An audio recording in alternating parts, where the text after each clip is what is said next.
Assalamualaikum warahmatullahi wabarakatuh.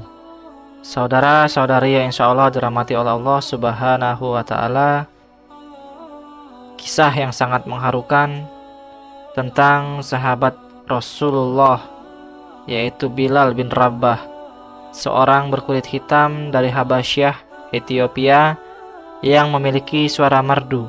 Konon semenjak Rasulullah SAW wafat, Bilal radhiyallahu anhu menyatakan bahwa dirinya tidak akan lagi memandangkan azan. Bilal bin Rabah adalah sahabat Nabi yang cukup familiar di telinga umat Islam. Hal tersebut dikarenakan sahabat Nabi yang satu ini memiliki keutamaan yang cukup istimewa, yaitu menjadi orang pertama yang mengumandangkan azan. Tidak hanya itu, Bilal juga menjadi muazin bersuara merdu pilihan Rasulullah atas kelebihan yang ia miliki. Bilal mendapatkan julukan Muadzin ar-Rasul. Bahkan keutamaan tersebut juga menjadikan namanya sebagai salah satu posisi dalam salat Jumat. Ibunya termasuk dalam kelompok hamba sahaya yang dimiliki oleh Umayyah bin Khalaf, yaitu seorang pimpinan kaum kafir Quraisy. Setelah ia dan ibunya menjadi budak Umayyah, Bilal radhiyallahu anhu mendengar kabar mengenai ajaran agama Islam. Kemudian ia memutuskan untuk menemui Rasulullah dan menyatakan dirinya masuk Islam. Ia juga termasuk dalam golongan orang-orang yang pertama masuk Islam, yaitu as-sabiqunal awwalun. Kabar masuknya Bilal radhiyallahu anhu ke dalam agama Islam terdengar ke berbagai wilayah. Hal ini juga menjadi kabar gembira bagi umat Islam. Di samping itu, kabar Bilal memeluk agama Islam ternyata juga didengar oleh majikannya, yaitu Umayyah. Bilal bin Rabah yang masih bertugas berstatus budak ini ternyata mendapatkan kesulitan setelah memeluk agama Islam. Majikannya sendirilah yang menjadi ujian baginya. Ia menjadi bulan-bulanan Umayyah dan orang kafir lainnya. Mereka juga menyiksa Bilal tanpa ampun. Sebagaimana dijelaskan oleh Muhammad Nasrullah dalam bukunya bahwa leher Bilal diikatkan dengan tali kemudian dijadikan mainan untuk anak-anak layaknya seekor hewan. Bilal bin Rabah mendapat siksaan yang kejam. Majikannya menjemurnya di padang pasir yang panas dan gersang tanpa mengenakan pakaian apapun. Tidak berhenti sampai di sana, Bilal juga dijemur dalam keadaan ditimpa batu yang sangat besar di atas tubuhnya. Dengan begitu majikannya berharap Bilal untuk menggoyahkan imannya dan melepaskan agama Islam. Namun ujian tersebut nyatanya tidak menggetarkan hati Bilal. Ia tetap percaya pada keyakinannya dan tetap memeluk agama Islam. Dalam keadaan terjemur dan tertimpa batu, Bilal radhiyallahu anhu terus melafazkan Ahadun Ahad, yang artinya Tuhan yang Esa. Hingga akhirnya Bilal bin Rabah dibeli dan dimerdekakan oleh Abu Bakar As-Siddiq. Abu Bakar kemudian membawa Bilal menghadap Rasulullah SAW sambil menyampaikan kabar gembira tentang kemerdekaan Bilal. Setelah Rasulullah SAW dan kaum muslimin hijrah ke Madinah dan menetap di sana, beliau mensyariatkan adzan sebelum sholat. Rasulullah kemudian memilihnya menjadi muadzin Islam pertama dengan suara yang merdu dan indah. Pada saat itu, perang Badar pun pecah. Pasukan Quraisy datang menyerang Madinah dan Bilal berjuang dengan keras. Di tengah-tengah pertempuran yang hebat itu, Bilal melihat Umayyah yang pernah menyiksa tubuhnya. Sekelompok kaum muslimin mengepung Umayyah dan putranya. Umayyah pun meninggal karena tebasan pedang-pedang kaum muslimin. Peperangan pun dimenangkan oleh kaum muslimin. Saat itu tibalah saatnya Mekah ditaklukkan. Rasulullah SAW memasuki Mekah sambil bersyukur dan memadangkan takbir dengan puluhan ribu kaum muslimin. Rasulullah SAW menyuruh Bilal bin Rabah untuk naik ke atas masjid dan mengumandangkan azan. Bilal pun melaksanakan perintah tersebut. Seluruh masyarakat pun terkejut dan terpukau dengan merdunya suara azan Bilal.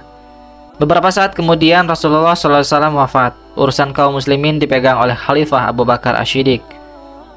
Bilal bin Rabah datang kepada Abu Bakar As-Siddiq dan berkata dengan air mata yang berlinang, "Sungguh aku tidak akan lagi mengumandangkan azan untuk siapapun sesudah Rasulullah. Biarkan aku hanya menjadi muazzinnya Rasulullah. Rasulullah telah tiada, maka aku bukan muazin siapa-siapa lagi." Maka Abu Bakar pun tak kuasa lagi mendesak Bilal untuk kembali mengumandangkan azan. Abu Bakar sangat memahami perasaan yang berkecamuk dalam hati Bilal sepeninggal Rasulullah SAW, orang yang paling dicintainya. Kesedihan sebab ditinggal wafatnya Rasulullah terus mengendap di hati Bilal. Kesedihan itu yang mendorongnya meninggalkan Madinah. Dia ikut pasukan Fath Islami menuju Syam, kemudian tinggal di Homs, Suriah. Lama sekali Bilal tak mengunjungi Madinah, sampai pada suatu malam Rasulullah SAW hadir dalam mimpi Bilal dan menegurnya, "Hai Bilal, mengapa engkau tak mengunjungiku? Mengapa sampai seperti ini?" Bilal pun bangun terperanjat. Segera dia mempersiapkan perjalanan ke Madinah untuk ziarah ke makam Rasulullah SAW. Sekian tahun sudah dia meninggalkan Rasulullah. Setibanya di Madinah, di depan makam Rasulullah SAW, Bilal berseduh dan melepas rasa rindunya pada Rasulullah. Saat itu dua pemuda yang telah beranjak dewasa mendekatinya. Keduanya adalah cucu Rasulullah SAW yang bernama Hasan dan Husain. Dengan mata sembab oleh tangis, Bilal yang kian beranjak tua memeluk kedua cucu Rasulullah tersebut. Salah seorang dari keduanya berkata kepada Bilal, "Paman, maukah engkau sekali saja mengumandangkan adzan untuk kami? Kami ingin mengenang kakek kami." Ketika itu juga Umar bin Khattab radhiyallahu anhu yang telah menjadi khalifah melihat pemandangan mengharukan itu. Beliau juga memohon kepada Bilal untuk memandangkan adzan meski sekali saja. Bilal pun memenuhi permintaan itu untuk mengenang Rasulullah SAW. Maka saat waktu sholat tiba, dia naik ke tempat dahulu biasa dia adzan pada masa Rasulullah masih hidup. Mulailah dia mengumandangkan adzan. Saat lafaz Allahu Akbar dikumandangkan olehnya, mendadak seluruh Madinah senyap. Segala aktivitas terhenti. Semua orang terkejut. Suara yang telah bertahun-tahun hilang, suara yang mengingatkan pada sosok yang agung, suara yang begitu dirindukan itu telah kembali. Ketika Bilal meneriakkan kata Asyhadu alla ilaha illallah, seluruh isi kota Madinah berlarian ke arah suara itu sambil berteriak. Bahkan para gadis dalam pingitan pun keluar, sebab dahulu setiap ada suara seperti itu pasti ada Rasulullah SAW di masjid. Mereka berlarian ke masjid karena kerinduan yang membara ingin berjumpa dengan Rasulullah SAW yang telah kian lama hilang dari pandangan mereka. Begitu juga suara adzan Bilal terdengar, banyak yang tidak sadar bahwa Rasulullah telah wafat. Saat Bilal mengumandangkan Asyhadu anna Muhammadar Rasulullah, Madinah pecah oleh tangisan dan ratapan yang sangat memilukan. Semua menangis, teringat masa-masa indah bersama Rasulullah SAW. Umar bin Khattab, suara tangisannya yang paling keras. Bahkan Bilal sendiri pun tak sanggup meneruskan adzannya. Lidahnya tercekat oleh air mata yang berderai. Hari itu Madinah mengenang masa saat masih ada Rasulullah di antara mereka. Hari itu adalah adzan yang pertama dan terakhir bagi Bilal bin Rabah setelah Rasulullah SAW wafat. Azan yang tidak bisa diselesaikan karena isakan tangis rindu kepada sosok Rasulullah SAW.